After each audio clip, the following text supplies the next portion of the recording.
Welcome. Today we are talking about something that I am absolutely positively over the moon passionate about, and we have the quintessential pro with us here today. I mean, like I'm just a babe in the woods, just barely getting started with this compared to Alyson Lex.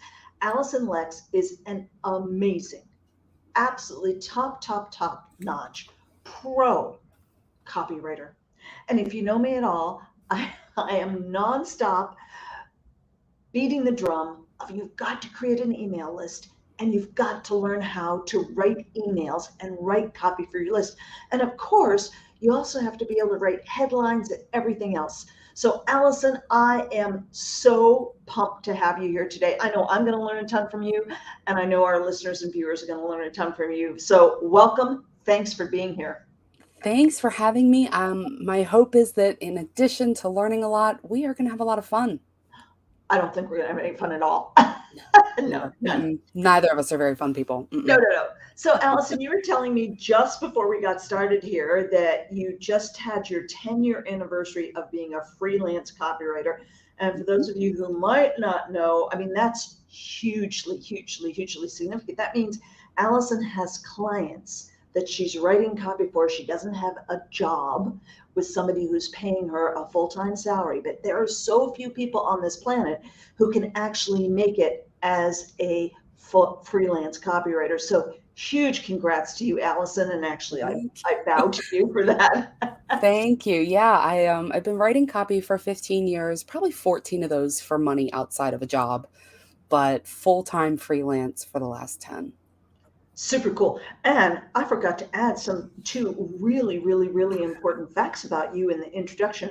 One is that you're a crazy cat lady. You have 8 cats. And the other is that you've been bitten by a giraffe.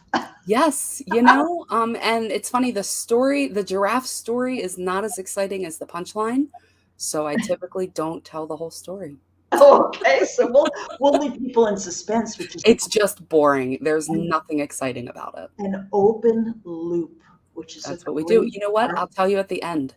Okay, cool. So for those of you who don't know, an open loop in your copy is dangling something out there, leaving it open, and then people have to either read to the end or they have to come back the next day to your email and read it, or they have to come back the next day to your video or whatever. So guys, here's the thing about really learning how to write copy. It transitions to everything, right? Alyson, if you know how to write copy, you can do great videos. If you know how to write copy, you can do great speaking because there's so much about writing copy that applies to everything. I think when people hear the sales copy term, they think, I don't know how to write that. I don't know how to sell. I don't know how to do that. Yeah. But you sell all the time. Little kids know how to sell. My 6-year-old, I have a 6-year-old son, he can sell me on just about anything just by making a case, making an argument, talking me into something that I don't want to do, like letting him have an extra 15 minutes of video games, right? Yeah, That's sales. absolutely. You're going out to dinner with your family and you're really hoping for that Mexican place down the street and you're trying to get them all on board. That's sales. The same is true for your copy. It's totally true. So, Alyson, I know that people think about copywriting and they go, oh, Mhm. I'm no good at writing. I'm no good at anything. So let's start with some questions that I've got here for you. And I'm looking at my notes because these are questions I wanted to make sure we covered these and I didn't want to miss anything. So I'm looking at these. So first of all, what motivates people to buy? Because when we're writing copy, usually we want them to buy something from us, join us, something. What motivates people to buy? To find the motivation of your people. Okay, so your people are different than my people. Absolutely. First, what motivates your people is is different than what motivates even your competitors' people. Somebody who sells the same thing you do, their people are different. So you understand the reason that they want what you have. All right, I'm going to hold up a little green square. This is a timer cube, and I think they sell this for timing your kids, right? 5, 1, 10, and 15 minutes. I use it for myself to help me know how much time I have left. So why do I buy this? So I can time myself. Well, why? Because I lose track of time. Why? Because I have ADHD.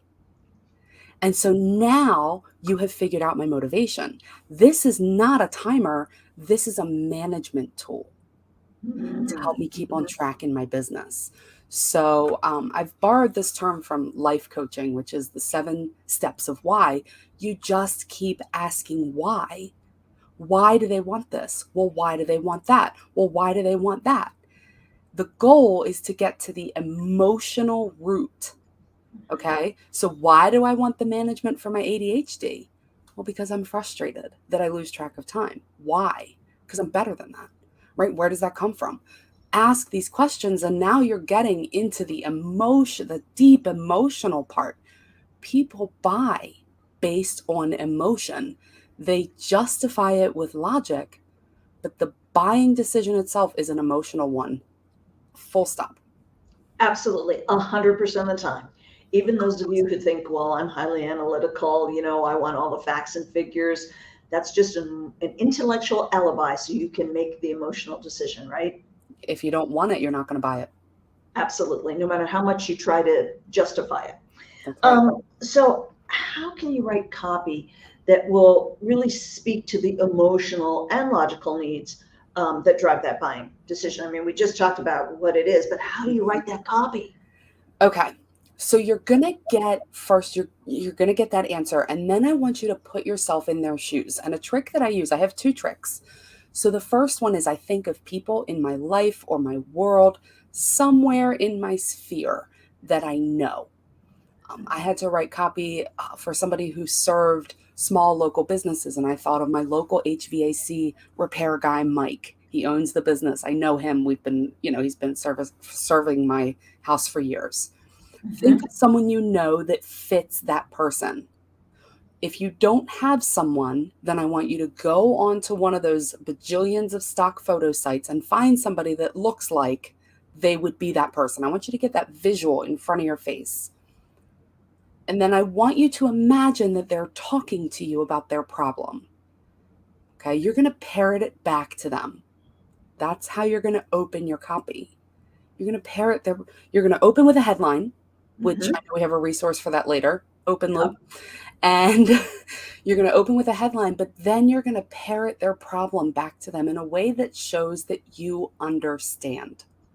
People want to feel seen, they want to feel heard, and they want to feel that their feelings are valid. So if you can show them that you understand, you get it, and you totally don't blame them for feeling the way they feel, you're going to hook them in. Then you're going to let them off the hook. I'm giving you kind of a formula here. You're going to let Mhm. them off the hook, tell them it's not their fault, tell them how they have been let down by whatever, the world, and then you have the solution. This is where you're going to give them the logic stuff. Up until now, it's all been emotional. Then Mhm. we're going to go into the logic. Here's what I have. Here's what it has this whiz bang beepy feature. It, got 4 times on it, all the little features. Connect the dots as to why they care. So just because we're in the logic phase, we're not getting rid of the emotion. We're going to keep those emotions kind of bubbling under the surface. Right. I do this through a 1-2 punch of bullets. So it has 4 times to choose from. So you always have a time available no matter what your task is. That's the 1-2 punch. What it is, why they care. After you've done that, you're going to make your offer. Don't wimp out here. You're going to say, if you want to get this, follow these instructions. Click the hot pink button on this page, enter your credit card information, and you can expect to see a page with a download, or I'll call you, or your appointment will be scheduled, or your thing will arrive, whatever's going to happen. Right. Then you're going to get back to emotion. You're going to kind of revisit everything you talked about at the beginning, and you're going to reactivate, boil over those emotions if we're talking about the bubbles under the surface. Get them back into that emotional state, tell them what to do to take action, and you have written sales copy. Wow. Cool. Okay. So, can I put you on the spot? Yeah, please do. Okay. So, people listening to this are largely network marketers, affiliate marketers, so they're selling a product, let's say. A product. So let's say I am a network marketer and I'm in a health and wellness company and we have a weight loss product. Mm-hmm. And I want, and by the way, guys, this, what Alyson is sharing with us today, you can use this not just in email copy, but you can use it in social media posts. Maybe you make it a little bit shorter, but it's still all about human beings. So walk us through that with weight loss. So I've got these people that I know want to lose weight, or I'm hoping that I'm going to target people on social media, say, who want to lose weight. How would I use exactly what you did? Can you walk us through the copy that you might give for weight loss? Yeah. So the first thing I would tell you is people who want to lose weight is pretty broad. So I would encourage you to get a little more specific. Okay. Great. Love And, it. it can be anything you want. It does not have to be, a lot of people say, oh, make sure you can relate to that audience or whatever. It doesn't have to be, but that can be helpful. All right. So we're Okay, going so to pretend. let's use the example that you've got a keto product. Okay. So you have a keto product, and let's say, you know what? I'm going to use me to help picky eaters who could lose a few pounds, right? Picky eaters. All these these diets, they're hard for me because I am a picky eater and I have texture issues. Cool. So if your product, doesn't require, like, it allows for that flexibility. I'm making things up now. Sure, So absolutely. your product allows for flexibility in meals. I'm just going to give you the guidelines and the support and maybe some supplements and things to add into your stuff. Okay. So your opening would be like, hey, I get it. All these diets, they want you to eat nothing but vegetables. And frankly, you hate 95% of them. And how often can you eat broccoli before you want to strangle someone? Doesn't matter how much you like it. You can't eat the same thing every day and feel happy with your life. But that's what these diets are telling you have to do. If you don't like what's on their plan, you have to pick the 4 things you like, and that's your life for the rest of it. And that sucks. So you'd much rather just stay fat. I hear you. And I don't blame you because, yeah, that kind of life does suck. But that's not the way things have to be. You've been lied to. What I have is a way for you to eat better, feel better, lose that weight without having to eat things that make you want to throw up or stick with the same 4 ingredients for years to come. It's the ultimate picky eater keto cookbook, blah, blah, blah, blah, blah. Here's what it's included. I'm going to give you recipes. I've got the support, all these things so that you can do what you need to do without worrying about whether or not there are those freaking onions in your food. Love it. Who doesn't hate onions? So why are you going to go back to those things that don't fit into your life? Aren't you ready to take charge of not only your life, but your meal plan? Go ahead and hit the hot pink button. Let's get started. Love it. Okay, now you did several things there that I absolutely love. First, you touched on like you hit the pain point, right? You hit the pain point. You want to lose weight, but oh my gosh, you don't want to eat broccoli every day of your life. Right.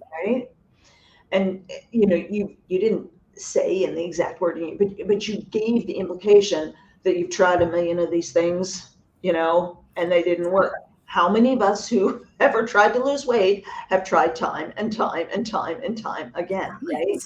So you hit the pain points and you also gave them a promise of life led differently, That's right.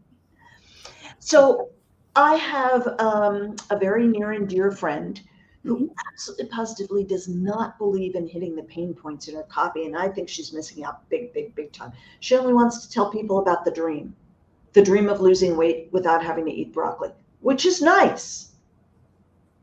How do you feel about hitting people's pain points? Because that's the emotional thing, and also giving them the dream.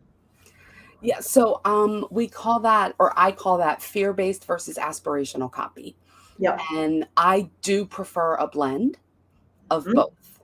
And, I didn't go through it very quickly in my anti-broccoli, which I love broccoli, so let's not hate on broccoli too much, but in my anti-broccoli spiel, I didn't hit on that too hard because I didn't have time. Right. But I really do like to not only tell them that they can avoid pain, but that they can achieve a dream. I will say fear based, hard hitting, fear based copy converts better than aspirational only because the avoidance of pain is a greater drive than the possibility of gain. Yeah. They'd rather avoid pain than potentially gain. Gain pleasure, right? Right, right. Yeah. We as human beings, it's just Mhm. the way we're wired. We tend to It is. move away from pain more than we move towards pleasure. That's A little exactly bit it. crazy, right? Yeah, I mean, if you think about it, okay, so if I'm sitting, I'm just gonna really quick, if I'm sitting in my living room and the temperature is not like perfect, but it's not awful, I'm not gonna mess with the thermostat. But the Mhm. second it gets half a degree too hot, you bet I am turning down the thermostat, throwing on fans, right? Yep. I'm not gonna make it better. I'm just gonna make it not suck. Yeah, right. Yeah. So, what mistakes do you think people make when they're speaking to their audience, writing to their audience? The biggest mistake that I see is talking about yourself too soon and too often. And there is a fine line because you want to show that you understand them.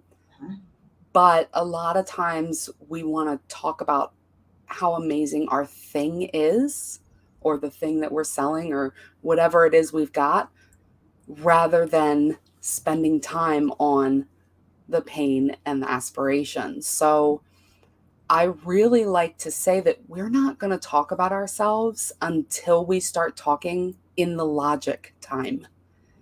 All of that emotional stuff up front is really outward focused. Even if you're saying the word I or me, it's in relation to understanding them, emphasizing with them, empathizing. There it is. Yeah. I work with words for a living. Who knew? All really all about them Yeah. rather than this is me, this is my story. It would be Yeah. really easy for me to open with, I've tried 85 different diets and this is the one that worked for me. Who cares? Yeah. But how frustrated are you with having to only eat broccoli because you just don't like anything else? I get it. You don't want to have to, you see how three sentence I, or three word I, and then back to you. Mhm. That's how often you want to talk about yourself. Absolutely. And really, what you're doing there when you're talking about yourself is you're doing the kind of classic feel, felt, found. I know exactly how you feel. I felt the same way. Mhm. And then, I Back to found you. this amazing new non broccoli eating system. Right, but you still don't want to do that too early. You still want to spend some Agree. time talking about them. People are interested In themselves. primarily in themselves. Yeah. It doesn't And matter how generous you are. I You're know. I tell selfish. people that, and we can't help it because it's the way we're wired. No Of matter how course. much I want to understand you or understand my husband or understand my prospect, the bottom line is for each one of us, we only live in our own body and we can only see the world through our own eyes, no matter how much we try to understand other people. So, Exactly. yeah. So, big, massive question here. And I can Oh boy. hear everybody listening and I'm watching ready. thinking, yeah, but how? How do I get started? Because I sit down and I don't have a clue what to write about. Okay. There are two things that you can do. One, start with a story. It doesn't have to be a story about you. It doesn't have to even be a story about anybody you know. It can be a movie that you saw, or a song, or a TV show, or a book, or a stranger walking down the street. I don't care. Start with a story, and you tell that story as kind of an illustration of what you're explaining, right? My 6-year-old, he wants to eat dinosaur chicken nuggets or plain noodles with butter. He's picky eater. Do you feel like that? Do you sometimes feel like that's all you get to choose from? Look at that. Started with a story, I walked right into the copy. Yeah. Okay? Think of a story. The second thing that you can do, and this can be a game changer for actually a lot of people, sometimes it's just the blank page that's killing you. Yeah. Sometimes it's just the blank page that you're like, you look at that little blinking line and you're like, I got nothing. I got nothing. And it just taunts you. So get your phone, go to otter.ai, OTTER, otter, like the cute little sea things, .ai. They have a free account. They have an app. You speak into it, it transcribes. You copy, paste it into a Google Doc, edit it, and now you have copy. Just start talking. You know, network marketers, you guys can talk. Yeah. Affiliates, I've been to some affiliate summits. You guys can definitely talk. Right? So just start talking, sell. And imagine that they're sitting there with you and they're saying, I might want this. Why should I get it? And sell I to them. always, yeah, I always sit and I write as if I'm talking, I'm having a conversation with you. Exactly. I just think about, I'm talking to you and I'm having a conversation with you, and it's, you know, um, how did you learn how to write copy? Because it's like for most of us, we didn't come out of our mother's womb being brilliant copywriters. So how did you learn how to write copy? So I had kind of a perfect storm of situation. I was in school, college, and I wanted to be a teacher, but then I didn't. That's a whole nother podcast episode. But Yeah. I didn't know what I wanted to do, so I just took classes I was interested in, and I ended up with a double major of English and psychology and a minor of creative writing. So if there was a set of courses to take in school for copywriting, it would probably be those. But Yeah. then I left school. I do not have a degree. I decided it was time for a big girl job, the kind with benefits, paid time off, Yeah. you wear business casual to work. And I ended up at a marketing company called Glazer Kennedy Insider Circle. Dan Kennedy and Bill Glazer ran that company, and they're two of the most celebrated copywriters in the world. And I decided I wanted to try it. So I wrote a sales letter on spec, which for those not in the industry basically means nobody asked me for it, and nobody assigned it to me, and nobody paid me for it. I just did it, and I gave it to Bill. He lovingly tore it to shreds, made it better, and we mailed it out. And it made money. It made a lot of money pretty quick. In 3 days, it generated over $8,000, and I was Cool. hooked. I was hooked. Very cool. Yeah. Very, very cool. And for people who, aren't in the incredible situation that you were in, where you're working for two of, the best known Right? copywriters in the world, how would you recommend they get started?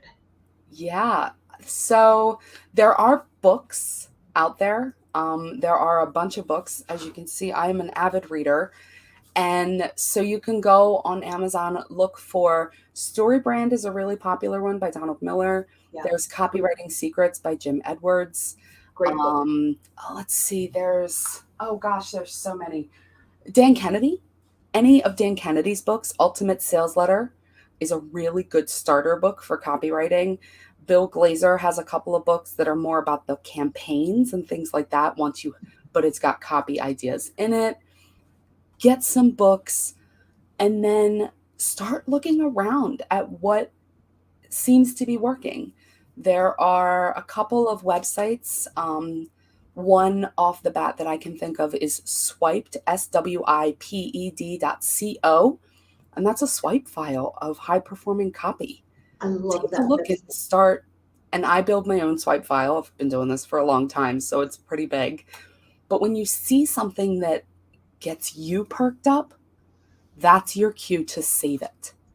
Exactly. So I subscribe to a whole bunch of different people's emails lists, Mm-hmm. not because I'm necessarily going to buy their product, because I pick Yep. diverse people, some coaches, some network marketers, some affiliate marketers, some, um, I don't know, Yeah. all different kinds of things, weight loss things, Everything. and everything, exactly. And then in my email, in my Outlook, I have a swipe file, and I have my swipe file divided into different things as well, because like there might be some headlines that I love, so I'll put headlines in there. Because I do workshops. There are emails about workshops or seminars, so I'll have a swipe file of that. Mm-hmm. I just recently got, just this morning, I got an email that was brilliant. And because, it's like, I am not the world's greatest copywriter, but just like you said, so somebody might be saying, yeah, but how do you know if it's a good email or not? It grabbed my attention. It Right. grabbed my attention big time. And I thought, oh, that's good. Sometimes I just read the headline and read the first couple of sentences. This one, I read the email all the way through because it's like, it got me, Right. right? Yeah. I do the same thing. I actually keep an Evernote, so I pay for Evernote Premium, which Mhm. allows me to forward emails in. I have a little Chrome extension. I can clip entire websites for sales pages. I can throw in screenshots for ads, and I organize it and tag it just by like you. I have an entire email address that is not my main inbox. That Right. she's my alter ego, and she signs up for everything. And if I need inspiration, I know I go to that inbox and I just start scrolling. I think I have 35,000 emails in there by now. Whoa. I'm on Okay. a lot of lists. Way B. I've been doing this for a while. Yeah. Well, and you do it full time for a living. It's not what I do full time for a living, but Right. I have a lot of client research in there too. amazing. Okay, so guys, there are some really, really, really cool tips that Alyson has shared with us. So otter dot io, AI. AI dot Mhm. AI. Yeah, it's automated transcription. Mhm. Yep. Swiped.co, amazing website. It's out of the UK. Great stuff on there. I've gotten great ideas from there. Mhm. The other thing is, I remember Bob Proctor when he was alive. I Yeah. mean, I know Bob Proctor Company is still going on, Proctor Gallagher, but when he was still alive, every, I don't know, 3 or 4 months, I get the same email. So Mhm. that's a really good indicator that this is their winning email. Yes. They're Great testing, point. they're testing different copy. And, it was the same subject line, the copy. So I have it in my swipe file, like 4 or 5 different emails from Bob Proctor, but same subject line, but then the body of the email was different. So obviously that subject line was the winning subject line with Mhm. all their testing. That's So right. pay attention to things like that. Are you getting the same email, over a period of 2 or 3 years? I kept getting the same email, the subject line anyway. So, Yep. all right. So one last question for you. Of course. How do you write a good subject line for an email? All right. There are a couple of different types of subject lines. Okay. There is the I'm going to put it all out there subject line. That's basically like deadline, last chance, deadline tonight, save $50. Okay. That's what I'm going to find out in the email. We use those when we have something like that where saving, getting, deadline, last chance, that is the thing. And those usually work better if you have an audience that has previously shown an interest in that thing, because now it's just a reminder. But a lot of times you'll see them just blast it out to everyone, and that's okay. Use those kind of sparingly, because then it's, cried wolf type situation. People are Yeah. going to get tired of it. Then you have your curiosity headlines.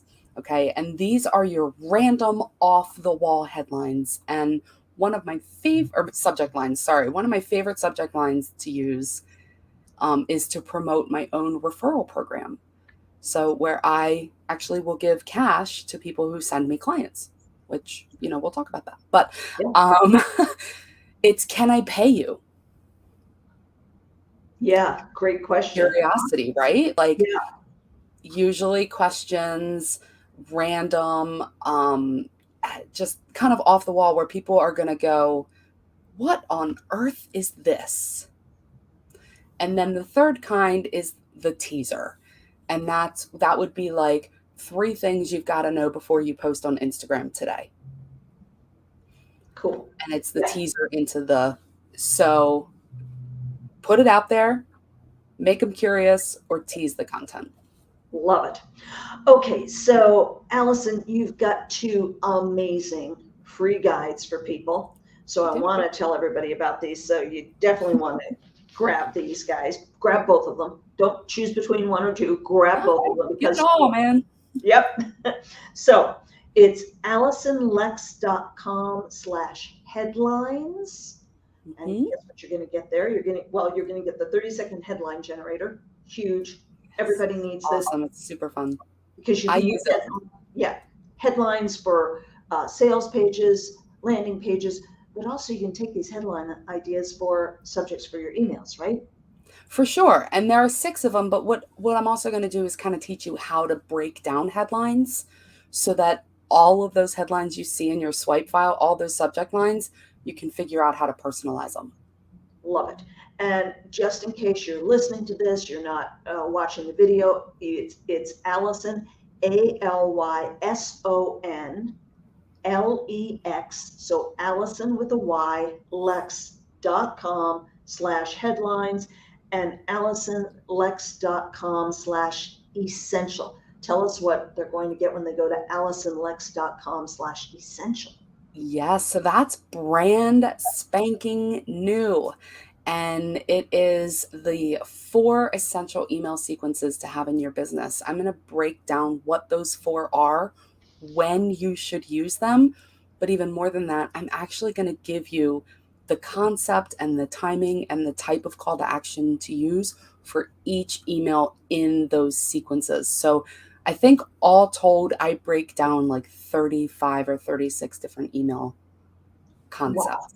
I am definitely grabbing both of those. Yeah, I'll send it to you. Yeah, everyone should grab both of these. So again, AlysonLex.com/headlines and AlysonLex.com/essential. And Alyson is ALYSON and Lex is LEX. So guys, grab those and they'll be in the comments wherever you're watching this or listening to this. Alyson, oh my gosh, thank you. This was so amazing, so helpful. I so appreciate it. And huge congrats to you for your amazing success in a field that is really, really, really tough. Go, girl. Thank you. I wanted to quickly close the loop Yeah. and say I was bitten by a giraffe. They at the zoo, you can buy a leaf of romaine lettuce to feed them. I wanted a selfie with the giraffe. I took too long. The giraffe got impatient and bit me. I told you it's not as exciting as the punchline, but there it is. I've closed the loop. I have fulfilled my duty. Thank you so much, Alyson. So Thank appreciate you. it. Talk to you soon. Bye-bye. Bye bye.